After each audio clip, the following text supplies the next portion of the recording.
Welcome back to the Consistency Corner. I'm Ruthie, founder of the Consistency Corner, where we talk about reducing the mental load of marketing so your growth doesn't require more hustle, more noise, or more of your personal energy. All this month, I'm pulling back the curtain a little bit. Not in a dramatic way, not in a watch me spiral way.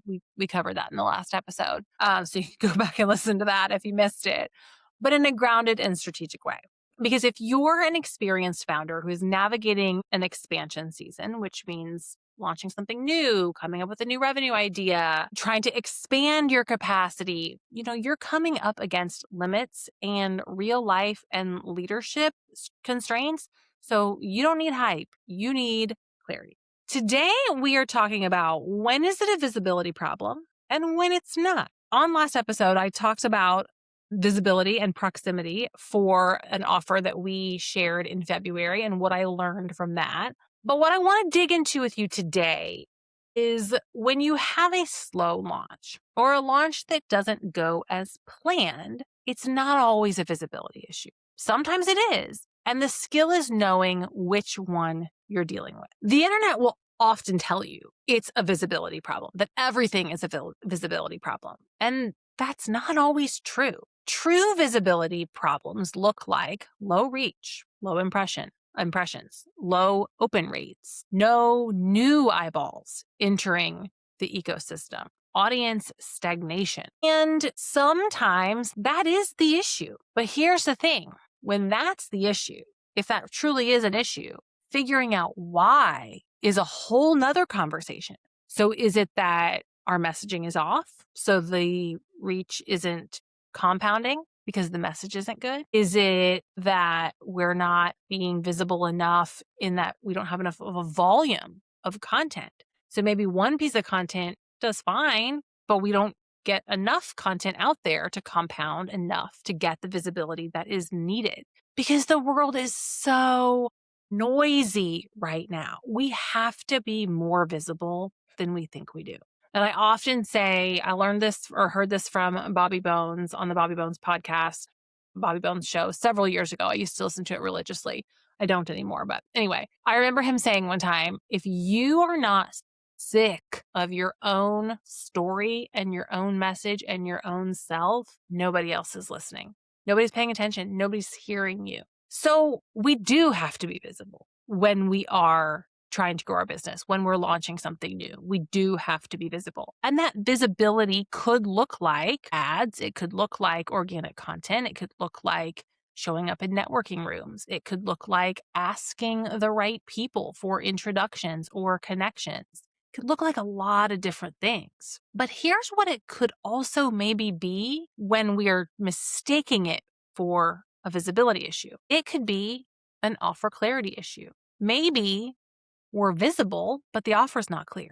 It could be an audience readiness mismatch, meaning we're visible, but the audience that we have isn't ready for the thing that we're sharing. It could be a weak nurture phase, meaning we're visible. People know we exist. They're seeing our thing, but we haven't established authority or we haven't nurtured the audience in a way that makes them trust us. It could be that we have too short of a runway, that we tried to promote the thing and had a deadline and we were trying to go back to the 2023 sense of urgency countdown clock BS, and people need more time because people's lives are full and busy. And that false sense of urgency or, over amplified sense of urgency isn't working the way it used to. It used to be you could do the countdown clock, you could do the doors closed, you could do the last chance, and people will be like, okay, last chance, I'm in. You know what people do now? Something else will come along. If I miss out, it wasn't for me. I didn't really need it that much anyway. Sense of urgency doesn't work the way it used to. We do have to have the right length runway. We do have to nurture. We do have to make sure our audience is ready. And we do have to have a clear offer. And we have to have an offer that solves our audience's problem. And we have to message it in a way that helps them understand so that they're clear. And this is why before we dive into content for any of our clients, we map out a campaign calendar and we make sure we're looking at the runways. We dive into your brand and your offers and your business goals before we create a single piece of content because we need to make sure that the content is supporting those goals because we're not being visible just for the sake of being visible. So when you're thinking about visibility, you might be thinking about social media.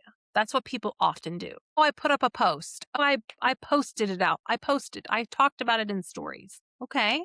How often?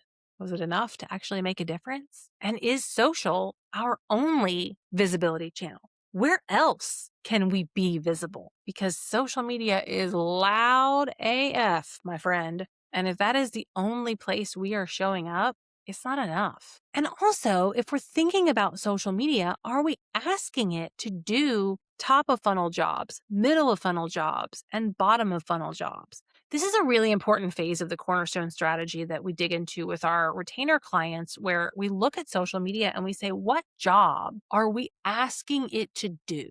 Are we asking it to put us in front of new people? Are we asking it to help us make sales, to actually convert?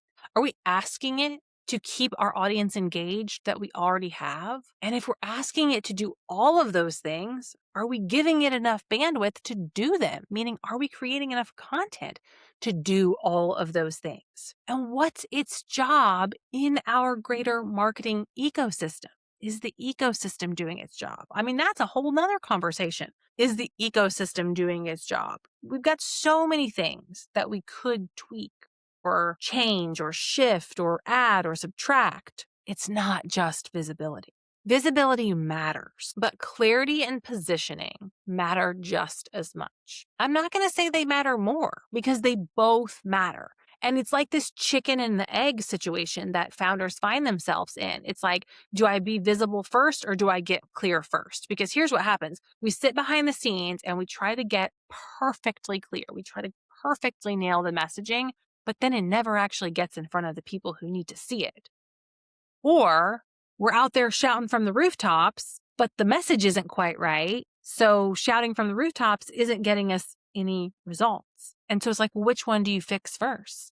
You got to fix them both at the same time. And we got to go round and round and back and forth and check both on a regular basis and determine what jobs are we asking each channel to do. And if they're not doing their jobs, what are the levers we can pull and the shifts that we can make so that we are visible and we're clear and the messaging is connected. If you are listening to this episode and you're like, yes, it's not just that I'm not visible. It's my message isn't clear. Or it's not that my message isn't clear. It's that I'm not visible. Or, oh my gosh, it's both. And I don't know which one to work on. We're going to be unpacking those things all month here on the Consistency Corner. So come back to next week's episode. We'll be talking a little bit more about this and digging into what do you do when it's both. But if this resonated, please share it with another founder who's carrying more than she lets on, because the mental load of marketing is real. And when we acknowledge it and we support each other and we tell the other mom founders that are in the arena with us, hey, I see you. Hey, you're doing great. Hey, keep going. That's how we are all going to grow. And if you're nodding along and saying like, yeah, I want to talk about this deeper, send me a message on Instagram. I love a good voice memo. So let's talk about it in the DMs. Let's chat about this. Let me know what questions you have after listening to this week's episode, and come back next week because we're going to be digging into this even more all month long. And I appreciate you for being here. I want you to know that I'm always cheering you on and I'm always in your corner.